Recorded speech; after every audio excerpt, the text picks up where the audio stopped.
മാത്യു കുന്നത്ത് charitable ട്രസ്റ്റിലൂടെ അദ്ദേഹം പല ജീവകാരുണ്യ പ്രവർത്തനങ്ങളും ചെയ്തിട്ടുണ്ട്.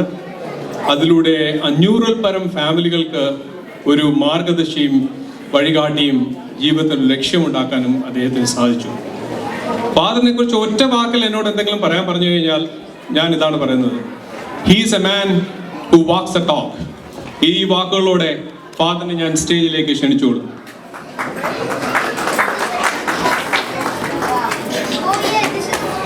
പ്രിയ ബഹുമാനപ്പെട്ട അച്ഛന്മാരെ, പ്രിയ സുഹൃത്തുക്കളെ, പ്രിയ കുഞ്ഞുമക്കളെ, ഇന്ന് ഈ ആഘോഷത്തിൽ പങ്കെടുക്കുന്നതിന് സാധിച്ചതിൽ എനിക്ക് ഒത്തിരി സന്തോഷമുണ്ട്. ഇത്ര ഭംഗിയായിട്ട് ഇത് നടത്തുന്നതിൻ്റെ കാര്യത്തിൽ ഇതിൻ്റെ സംഘാടകർക്ക് എൻ്റെ അനുമോദനം. പിന്നെ എന്നോടൊരു ഓണ സന്ദേശം കൊടുക്കുന്നതിന് ആവശ്യമില്ല. നമ്മളെപ്പോഴും കേൾക്കും ഓണത്തിൻ്റെ കാര്യം പറയുമ്പോൾ മാവേലി നാട് വാണ്ടുന്ന കാലം മനുഷ്യരെല്ലാവരും ഒരുപോലെ. അതിൽ നാം മനസ്സിലാക്കുന്നത് അന്ന് ആ രാജ്യത്തെ സ്നേഹമുണ്ടായിരുന്നു, യോജിപ്പുണ്ടായിരുന്നു, സഹായ മനസ്ഥിതി ഉണ്ടായിരുന്നു, എല്ലാവരും സന്തോഷത്തോടുകൂടെ കഴിഞ്ഞിരുന്നു എന്നുള്ളതാണ്. അപ്പോൾ അങ്ങനെയുള്ള ഒരു ജീവിതം ആണ് ഈ ഓണത്തിൻ്റെ സ്പിരിറ്റ് എന്ന് പറയാം. നമ്മളെല്ലാ വർഷവും പല പല ആഘോഷങ്ങളും ആചരിക്കാറുണ്ട്.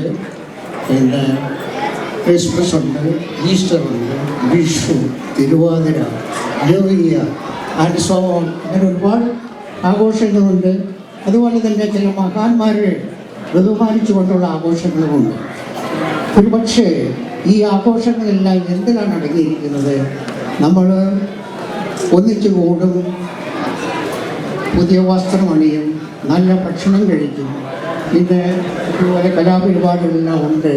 അത് കഴിഞ്ഞ് പോയി ഇന്നത്തെ ഓണാഘോഷം കഴിഞ്ഞു, നാളെ അതിൻ്റെ ഓർമ്മയില്ല, ഒന്നും നിലനിൽക്കുന്നില്ല.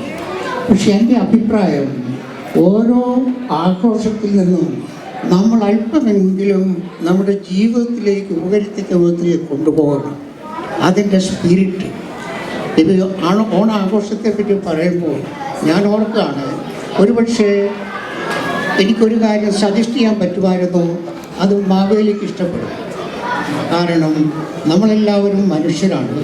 അപ്പോൾ നമുക്കെല്ലാവർക്കും നമ്മുടെ കുറ്റങ്ങളും കുറവുകളും ഉണ്ട്. നമ്മുടെ സംസാരത്തിലും പ്രവൃത്തിയിലുമൊക്കെ മറ്റുള്ളവരെ ഒഫൻഡ് ചെയ്യുന്നുണ്ട്.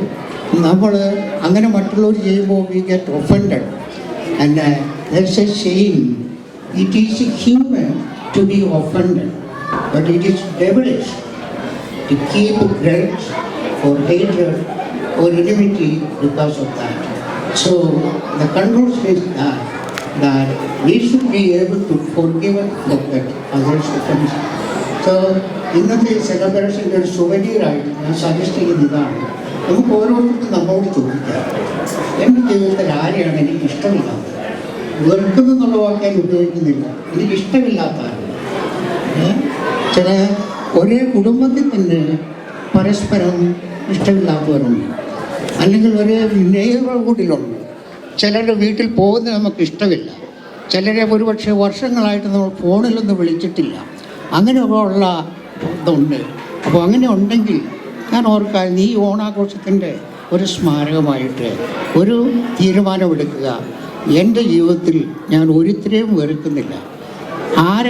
ആർക്കെങ്കിലും എന്നോട് വെറുപ്പുണ്ടെന്ന് തോന്നുകയാണെങ്കിൽ ആളുമായി അനുരഞ്ജനപ്പെടുന്നതിന് ഞാൻ ശ്രമിക്കും. ഇത് ബൈബിളിൽ വായിക്കുന്നുണ്ട്, ക്രൈസ്റ്റ് പഠിപ്പിച്ചതാണ്. ക്രൈസ്റ്റ് പറയുണ്ടായി, നിങ്ങൾ കേട്ടിട്ടുണ്ട് പല്ലിന് പല്ല് കണ്ണിന് കണ്ണ് എന്ന്. ശത്രുക്കളെ വെറുക്കുക, സ്നേഹിതരെ സ്നേഹിക്കുക. പക്ഷേ ഞാൻ പറയുന്നു, ഈശോ പറഞ്ഞു, ശത്രുക്കളെ സ്നേഹിക്കുക, നിങ്ങളെ ഉപദ്രവിക്കുന്നവർക്ക് നന്മ ചെയ്യുക, നിങ്ങളെ പീഡിപ്പിക്കുക വേണ്ടി പ്രാർത്ഥിക്കുക, പൊറുക്കുവാനും ക്ഷമിക്കുവാനുമുള്ള പാഠമാണ് പഠിപ്പിച്ചിട്ടുള്ളത്. അപ്പോൾ ഈ ഓണത്തെ പറ്റി പറയുമ്പോൾ മനുഷ്യരെല്ലാവരും ഒരുപോലെ ആയിരുന്നു എന്ന് പറയുമ്പോൾ അവർ തങ്ങളിൽ തീർച്ചയായിട്ടും അവർക്ക് സ്നേഹമുണ്ടായിരുന്നു, സഹായ മനസ്ഥിതിയുണ്ടായിരുന്നു, യോജിപ്പുണ്ടായിരുന്നു. അപ്പോൾ ആ ഓണത്തിൻ്റെ അരൂപി നമ്മളിൽ പകർന്നു കൊണ്ട് പോകുന്നതിന് നമുക്ക് ശ്രമിക്കാം. ഇന്ന് വരെ നമുക്ക് ആരോടെങ്കിലും വെറുപ്പുണ്ടായിരുന്നെങ്കിൽ, വിരോധമുണ്ടായിരുന്നെങ്കിൽ അത് തീർത്തിട്ട് ഇന്ന് മുതൽ അടുത്ത ഓണം വരെയെങ്കിലും മറ്റുള്ളവരെ വെറുക്കാതെ നമ്മളെ ഉപദ്രവിച്ചിട്ടുള്ളവർ ക്ഷമിച്ചും ജീവിക്കുന്നതിന് നമുക്ക് പരിശ്രമിക്കാം. അതാണ് ഒരു നല്ല സന്ദേശമായി എനിക്ക് തോന്നുന്നത്. കാരണം അത് മാവേലിക്ക് ഒത്തിരി ഇഷ്ടപ്പെടും, എല്ലാവർക്കും ഇഷ്ടപ്പെടും. പക്ഷേ നമ്മുടെ അഹങ്കാരം, നമ്മുടെ ഈഗോ അതിന് നമ്മളെ അനുവദിച്ചില്ലെന്ന് വരും. നമുക്ക് അതിനെതിരായിട്ട് ഫൈറ്റ് ചെയ്യാം. അല്പം താഴേണ്ടി വന്നാലും ഇത് മറ്റുള്ളവരോട് ക്ഷമിക്കുന്നതിനോടും മറ്റുള്ളവർ ക്ഷമ ചോദിക്കുന്നത് നമുക്ക് ശ്രമിക്കാം. എല്ലാവരുമായി യോജിപ്പ് ജീവിക്കുന്നതിന് ശ്രമിക്കാം. അതാണ് എനിക്ക് പറയാനുള്ളത്. Thank you.